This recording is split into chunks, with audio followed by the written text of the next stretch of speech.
بسم الله الرحمن الرحيم قول والماء المستعمل لا يطهر الأحداث. اوس د مای مستعمل له خبره ښایي چې د مای مستعمل سره اودس کول یا طهارت حاصلول څنګه دي.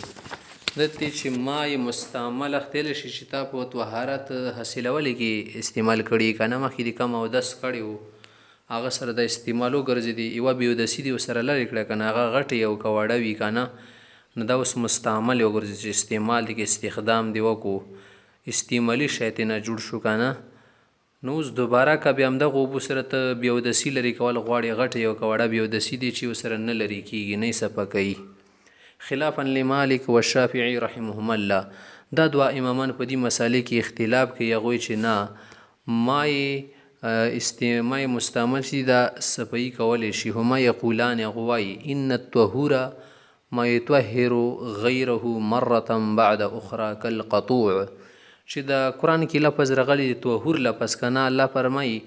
انا انزلنا من السماء ماء طهورا چې مونږ اسمان نه طهور اوبه نازلې کړي. طهور دا د مبالغې صیغه ده او مبالغه کله پیدا کیږي چې دا اوبه پرله پسې یو شی صفا کي او پاکي کي لکه قطوع هغې شي ته ویلی شي که نه چې یو شی کټ کي دوباره هماغه لګیا شي بیا ورسره بل شی ته کټ کي دې ته قطوع نه ویلی شي. قطوع هغې شي ته ویلی شي که نه سیوري کټ کول نه کوي بلکې بار بار کټ کول کې یو شی ورسره کټ کوي نه د طهور به هم دا معنی که نه یورې د بېودسي ورسره لرې که بیا ورسره لرې کېږي نو ځکه وایي چې طهور اخیستلی شي چې یو شی پاکي پرله پسې مرة یوځلې بعد اخرى بیا کالقطوع لکه قطوع کټ کوونکي تل شي. وقال زفر وهو احد قولی الشافعي امام زفر صاحب وایي د امام شافعي صاحب په دوه قولونو کې قول دی که نه دا خبره کې چې ان کان المستعملو که د استعمالونکي سړی چې متوضیا اولا په اودسه کې وي اولا نه یو سړی په اودسه کې ده که نه دغه استعمالي اوبه استعمالوي په هو طهور بیا خو دا صحیح ده چې طهوري ګرځي که نه دي د دویم اودسو سره برابر ګرځي. و ان کان محدثا که دا سړی بې اودسه وي که نه بیا یې استعمالوي فهو طاهر دا اوبه چې اوس د استعمالوي که نه دا صفا دي خو غیر طهور خو د دې وله د بې اودسۍ نه ختموي.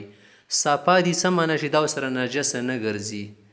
طاهر دا معنی طاهر دي تېر شي یو شی وي صفا یي که نه ته ورسره نجس کېږي نه پلیده کېږي نه ورسره او طهور دي تېر شي چې بلکل بل شی صفا هم کي. نو امام ظفر صاحب وایي چې د مای مستعمل که داسې سړي استعمال کړي چې اوله نه اودس وي بیا خو د طهور یې وګرځېدي دې سړي د نوې اودس به صحیح شمېرلی شي وضوع ثاني خو که بیا محدث سړی وي نو بیا به دا اوبه صفا وي یعنې دا ورسره نجسه نه ګرځي خو صفایي نه راولي. لأن العضو طاهر حقیقتا د کم اندام چې دا وینځي دا خو په جوته باندې صفا سوتره دی که نه پاک دی کې خو څه نجسه تا ته نه ښکاري و بې اعتباري هم دي په اعتبار سره مونږ به وایو چې یکون الماء طاهرا چې اندام صفا دی خو د اوبو سره ولګېده اوبه به هم صفایي. یوه خبره شته چې دغه اندام چې په جوته باندې صفا دی خو دې کې د پټه بې اودسۍ شته که نه دا ورسره نه صفه کېږي بیا دوباره ولې لکنه نجس حکما د اوبه چې دي حکما شه دي نجس دي د اندامت شه د نجس ده که نه حکما شریعت ورته ویلي چې ته بیا اودسه شوې تاسې متیزې دي کړي تا د لاسونه مونږ صفا نه شمرو ته په دغې حالت کې منځه ته نشي ودرېدلی نو حکما نجس شو که نه و بې اعتباره همدې په اعتبار سره چې د عضوونه اندامونه حکما نجس دي نو یکون الماء نجسا که د اوبه استعمال کې د به هم نجس اسمارلی شي. نو فقولنا ځکه مونږ وایو چې بې انتفاء طهوریه چلو طهوریت خو پکې نشته چې بل شی صفا کي خو بقاء طهارت پکې شته د شی ځکه کو چې عملا بالشبهین چې د دواړه شیبو باندې عمل وشي د دواړه طرفونو باندې جانبینو باندې عمل وشي. څنګه جانبینو باندې عمل وشي چې ظاهره باندې ګوري که نه دا شی شه دي صفا دي اندامونه نو اوبه سره ټچ شي صفا دي صحیح ده او حکما دا اندامونه نجس دي اوبه سره استعمال شي ځکه مونږ وایو چې ورسره صفا کېږي نه چې د دواړه شیبو باندې عمل وشي. وقال محمد رحم الله امام محمد صاحب وایي هغه وایي چې وهو روایت عن ابي حنیفه دا د امام صاحب نه یو روایت دی خو امام محمد صاحب نقل کړی دی هغه وایي هو طاهر غیر طهور مای مستعمل په خپله صفا دي پاکي دي خو بل شی نه پاکوي. همدا مختار روایت علما فرمایي عمومي بلوا دی وجنه هغه وجه دی چې لأن ملاقات الطاهر الطاهره چې کله د صفا شي سره ملاقات وشي خو لا توجب التنجس دې سره خو نجاست نه راځي که نه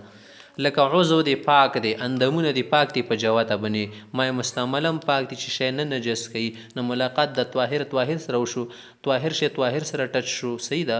ندی سره چې نه کېږي لا توجب تنجس، ګندګي نه لازمي الا انه قیمت بی قربه. دا وجه ده که نه چې د وینځل منځل څه دي دا دې دپاره خلک کوي چې ما ته ثواب حاصل شي، زمانه ګناهونه پرېوځي. حدیث کې خو دې ویلي دي که نه چې کله سړی د اندامونه وینځي په اودس کې دې سره ګناهونه غورځي، په دې سره د سړي درجې اوچتېږي، په دې سره ثوابونه میلیږي. نه دا اوبه چې تا ثواب دپاره استعمال کړي چې ما اودس وشي، خدا یو نیت دی کو ثواب سره حاصل شو، چې ثواب سره حاصل شو نه دی معنی د اوبو ولا کم صفت او صفئی دا تنه ختم شول، صفت بدل شو، اکمال تنه وته نقصان پکې رالو. لکه څنګه د صدقې ولا مال د مثلا مخ ته تخای الا انه قیمت بی قربه، د غمای مستعمل سره ثواب ولا نیت قائم شي، عبادت وغیرہ فتغیرت بی صفته دی ول د طهوریت ولا صفت طهارت ته بدل شو کا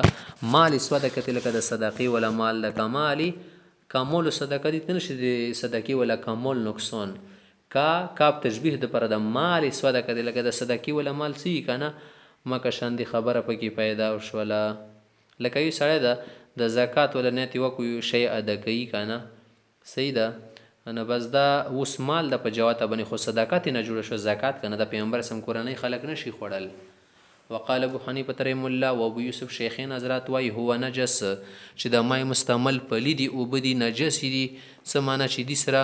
بدن مټچ کو دا نجس دی، دې سره بدی بدن ششي نجس وګرځي. لقولی علیه السلام ځکه پیغمبر سم ویلی دی چې لا یبولن احدکم فی الماء الدائم، تاسو نه څوک په ولاړ او بو کې متیزیونه کی ولا يتصلن فی من الجنابه د جنابت له غسل پکې اونه بسی ولانه ماء ادم مستعمل د شی وبدی وزیلت به النجاسه، دې سره خو نجاست لري کړې شو. کم نجاست الحکمیه نجاست حکمی چې قتل نشي خو شریعت ته ویلي چې دا نجاست په يعتبر بماء، نه دا مای مستعمل او بو سره بو اشمرل شي او بو بني بقياس کړل شي. وزیلت به النجاسه الحقیقیه چې کوم سره حقيقي نجاست لري کړې شي. اوس دلته کې وبدي د سره ډکه متیازي دی وینځل کپړې نه خدا خو جواته خبره شي نجاس دي او بل وبته شي سره ته او د سکونه د دوړو به یو شان شمرل شي ولی دوړو سره نجاست لري کړې شي دی یو قتل شي بل نشي قتل. ثم په روایت الحسن نبی حنیفه بیا د امام صاحب نه د حسن صاحب روایت د حسن بن زیاد هغه چې نجاست غلیظه